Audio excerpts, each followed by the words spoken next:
Bonjour et merci infiniment de me rejoindre pour cette nouvelle vidéo.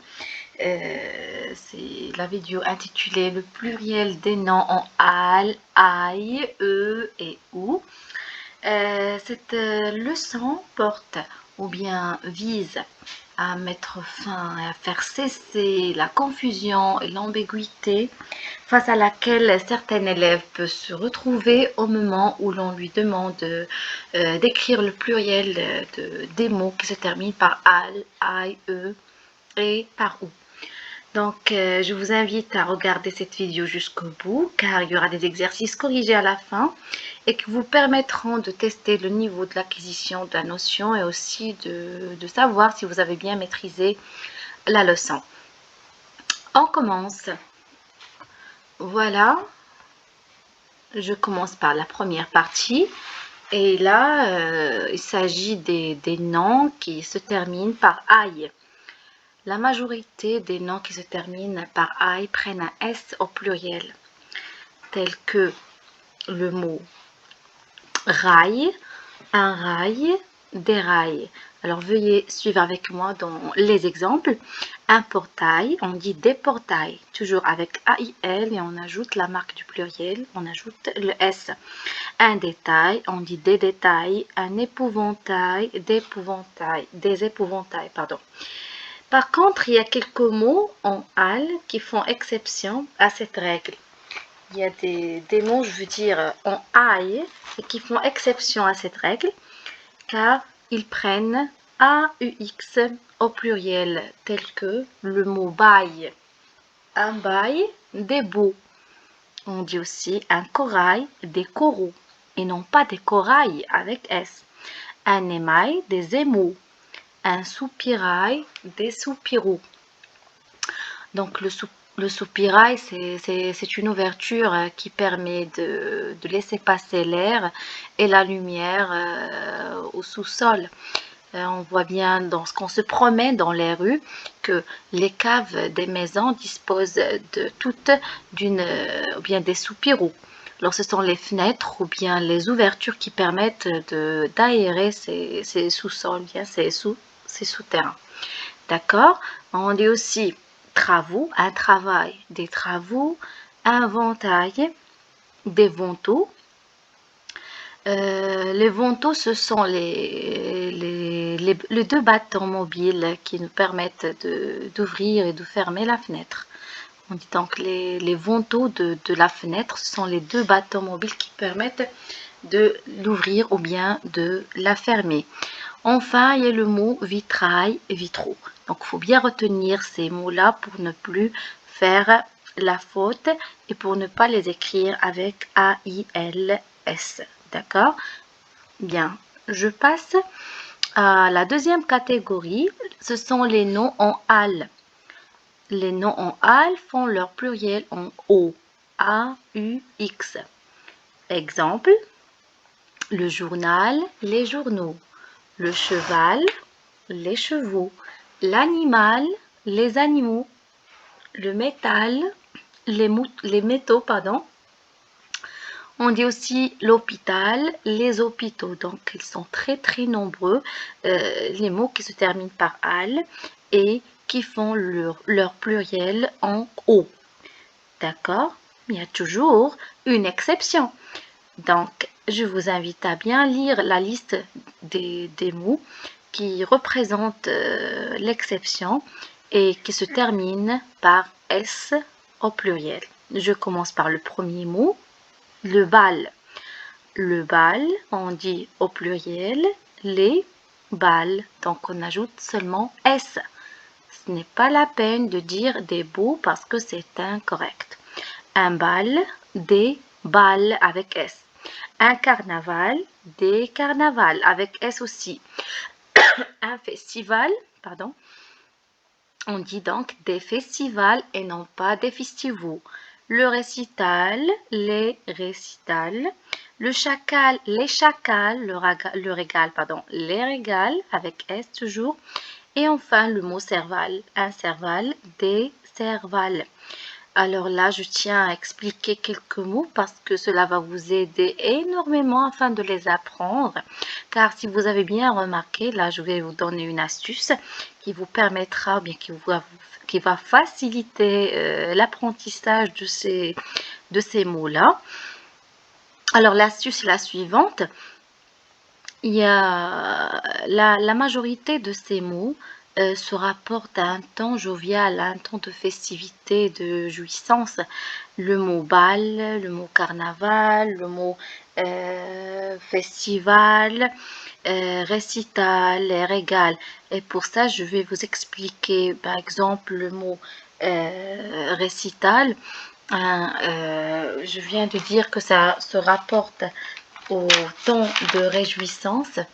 Le récital, c'est un nom masculin qui veut dire une séance musicale artistique consacrée à un seul artiste. On dit par exemple un récital de piano, un récital de chant.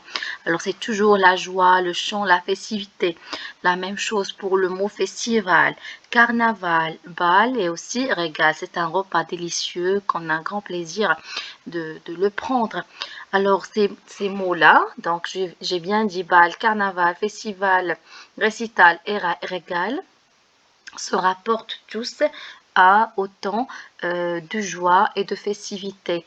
Il reste donc le mot chacal et serval, ces deux derniers mots, ce sont des animaux, je crois que vous les connaissez. Sinon, je vous explique ce que c'est qu'un serval. Donc le serval, c'est un animal qui ressemble à un tigre. C'est un mélange, si vous voulez, entre le guépard, le lynx et le chat, parce qu'il ressemble aussi à un chat sauvage. C'est un animal tacheté qui a une robe tigrée, une robe tachetée qui ressemble à celle d'un tigre. Donc, le chacal et le serval, les deux, ce sont des animaux, alors que les autres mots se rapportent au temps de la joie. Et voilà, je passe maintenant, pardon,